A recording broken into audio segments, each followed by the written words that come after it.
Olá pessoal, tudo bem? Aqui é o Diego Cordovez da MeTime, a gente está de volta com mais um episódio do Casts for Closers, episódio número 7. Eu estou aqui com o Diego, CEO da empresa. E aí galera, tudo bem? Bom, e primeiro introduzindo o tema, né?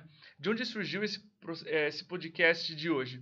A gente acabou de voltar de um workshop na aceleradora WOW em Porto Alegre e conversando com as empresas de lá, conversando com vários dos nossos clientes, a gente percebeu que era uma dificuldade muito grande enxergar o processo de vendas como um todo, né? Boa parte das empresas não tinha um processo de vendas estruturado e mais, fazer com que esse processo de vendas fosse centrado no cliente. Então, dado esses dois momentos, essas duas conversas com clientes e com os acelerados da WOW, a gente percebeu que era hora de trazer o assunto processo de vendas centrado no cliente para o podcast. Esse assunto vai dar também um post e a gente encaminha todos os links para vocês também na descrição desse episódio. Ok? Vamos lá, Diego? Isso aí. E antes de entrar no processo de vendas centrado no cliente, vale a pena falar de um fenômeno que se observa aí desde o início dos anos 90, principalmente com o advento da internet, que é o gap que se criou na experiência entre a experiência de um consumidor B2C para um consumidor B2B. Enquanto a experiência de compra como consumidor final de alguma marca melhorou exponencialmente, então vale a pena pensar aí em como é a tua experiência na compra com a Amazon, onde tu consegue comprar um produto com apenas um clique, ou até mesmo com o fenômeno do fast fashion, né, na Zara, Forever 21, onde eles conseguiram diminuir o tempo. Antes demorava 2, 3 anos para um vestido que foi apresentado num desfile de moda tá disponível para o consumidor final. Hoje isso demora 2 meses, nem um mês às vezes. Então a experiência de compra B2C melhorou drasticamente, enquanto pouca coisa melhorou dentro da experiência de compra B2B. Ela se manteve mais ou menos a mesma nos últimos 30 anos. Então existe esse gap muito grande e é importante pensar nele, porque a mesma pessoa que compra na Amazon ou na Zara é a pessoa que vai comprar da sua empresa durante a semana, quando o teu vendedor entrar em contato com ela. E essa pessoa se acostumou a ter uma experiência muito boa de compra. O mercado B2C acostumou ela a ter uma ótima experiência de compra. E ela não quer, no B2B, ter uma experiência abaixo disso. Ela quer também ter uma ótima experiência. E é um compromisso, na verdade, é uma obrigação da tua empresa entregar isso para ela. Na verdade, as empresas do futuro, as empresas B2B do futuro, vão ser aquelas que conseguirem encurtar o máximo possível esse gap entre a experiência de compra B2C e a B2B. E uma forma de tu diminuir esse gap é tendo um processo de venda centrado no cliente. E o mindset desse processo é muito simples. A ideia é passar de um processo onde a empresa pensa: como é que eu vou vender o meu produto para esse cliente?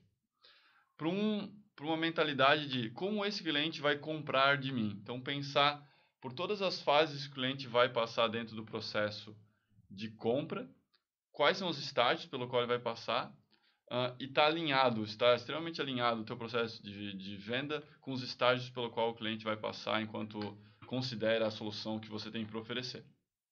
Legal. Um ponto importante para distinguir esse raciocínio é você pensar da seguinte forma. Quando você está falando sobre processo de venda focado em etapas, entrar em contato com o cliente, mandar a proposta, etc. São etapas, né? É o vendedor pensando em como ele vende. Empresas B2B têm vendas complexas. E vendas complexas têm jornadas de compra complexas. E o próprio nome já diz, jornada de compra. Então você precisa voltar o seu processo de vendas, a mentalidade dele, para como o seu cliente compra e não como você vai vender para ele. Para que você faça essa venda complexa, para que você entenda a jornada de compra que é complexa, você precisa então fazer esse shift, essa mudança para esse processo de venda centrado no cliente, né? Entender que ele compra, ele decide quando e se vai abrir a carteira para sua empresa. Perfeito, e isso está bastante alinhado com o grande motivo e benefício desse processo de venda diferenciado e centrado no cliente. E ele é especialmente importante para negócios de recorrência, seja um SaaS, seja algum outro tipo de negócio que utilize de recorrência para para se monetizar. E o motivo é que o maior ganho financeiro de negócio de recorrência, vamos usar como exemplo um SaaS, não é no momento onde o cliente fecha a compra, mas sim durante todo o período, durante todos os outros meses onde ele fica na base de clientes. Ali é que está o grande ganho financeiro da empresa com aquele cliente. O momento da compra é uma pequena parte do ganho. Então, se tu fez um processo de venda empurrado em etapas, tu não vai conseguir fidelizar esse cliente pelos meses subsequentes. E, por consequência, a tua empresa não vai conseguir lucrar com ele o que deveria. Então, esse é o grande motivo, financeiramente falando, pelo qual tu tens, para um negócio de recorrência como SaaS, ter um processo de venda centrado no cliente não é uma opção, mas sim uma obrigação e algo extremamente necessário para a solvência do negócio no longo prazo. Falando isso, vale a pena explicar um pouquinho sobre essas etapas de um processo de venda centrado no cliente. O primeiro é a descoberta. Como aquele cliente, como os clientes vão descobrir um problema que a tua empresa está resolvendo. Como eles vão se dar conta que existe alguma necessidade específica dentro do setor deles, que a tua empresa é uma possível solução para esse problema. Isso pode acontecer através de blog, marketing digital, ele pode ficar sabendo disso em uma conferência, em algum congresso, numa palestra, um workshop que estás dando. Então, tem diversas formas de ele descobrir isso. A segunda etapa é a educação. Depois desse cliente descobrir que existe um problema, uma necessidade, ele vai querer ter insight sobre isso, ele vai querer ter informação, ele vai querer saber quão grande é esse problema que existe, como isso pode afetar a minha empresa no futuro. E muitas empresas utilizam dessa etapa para educar o cliente, através do seu blog. Nós mesmos fizemos isso através de podcast, webinar, e-books. Essa é uma forma de munir o cliente de insights, informações importantes para amadurecer ele, deixar ele mais próximo e mais pronto para uma futura compra. Que vem no estágio seguinte, que é a seleção. Na seleção, ele já se deu conta que esse problema precisa ser resolvido e agora está analisando opções no mercado para resolver esse problema. Sua empresa tem um produto e tem uma das opções para resolver essa dor que ele sente. E o objetivo aqui é que o vendedor ele dê as informações necessárias para o cliente, as informações que ele ainda não conseguiu descobrir por si só, pesquisando na internet, e que sejam fundamentais para ele conseguir definir se ele vai ou não comprar da sua empresa. Então, a postura do vendedor nesse processo de vendas é mais consultiva, é mais de atuar como um consultor, entendendo mais a fundo a necessidade de cada potencial cliente, entregando para ele a informação necessária para que ele tome a decisão mais bem informada e mais acertada para a empresa dele. A próxima e quarta e próxima fase é o onboarding. Aqui ele já optou pela compra, pela compra do seu produto, e ele vai receber o auxílio de alguém da empresa no primeiro mês, no primeiro uso. Isso depende, claro, do tamanho do ciclo de vendas de vocês, de quão complexo é o produto que vocês estão vendendo. Mas o onboarding é uma fase crítica. Se ele tiver uma experiência negativa durante o onboarding, é muito provável que ele venha cancelar o serviço num futuro próximo. Então é importantíssimo que seja garantida uma boa experiência nessa fase. E por último tem a fase de expansão e retenção.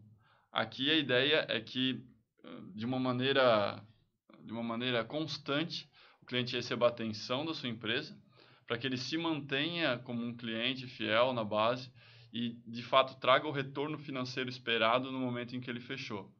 Como a gente comentou anteriormente, o retorno, principalmente em mercado SaaS ou de recorrência, não vem no momento da compra, mas sim durante a retenção e a expansão. Então essa é uma das fases, se não a fase mais importante para negócios B2B modernos como o SaaS.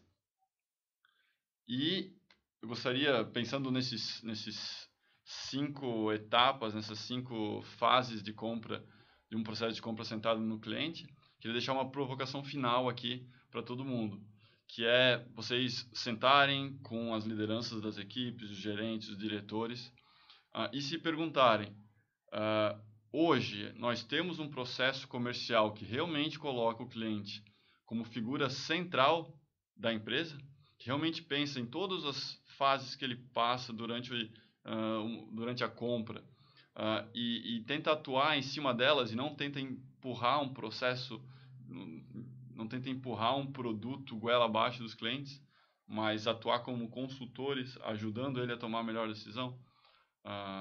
Se a resposta for sim, parabéns, vocês estão entre as poucas empresas que realmente fazem isso.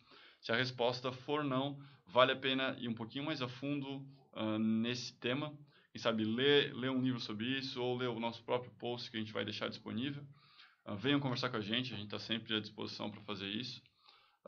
Mas comecem a atuar em cima disso, comecem a colocar o cliente como centro do processo comercial, comecem a preencher o gap existente entre a experiência B2C e B2B, que vocês com certeza vão ter sucesso no futuro. Para finalizar, vale a pena falar que esse podcast foi baseado num livro que a gente leu recentemente aqui na MeTime, que chama Blueprint for a SaaS Sales Organization. É um livro ótimo, com muita informação sobre isso que a gente falou aqui hoje no podcast, que vale a pena para quem quiser se aprofundar no assunto. Perfeito, muito obrigado aí pelo tempo. A gente gostou muito de estar aqui com vocês novamente nesse podcast. Fica a provocação, fica o desafio para vocês também de montar esse processo de vendas centrado no cliente. E como o Diego falou, sintam-se sempre à vontade para entrar em contato e para discutir o assunto que a gente também adora fazê-lo. É isso aí, um abraço, até mais. Abraço.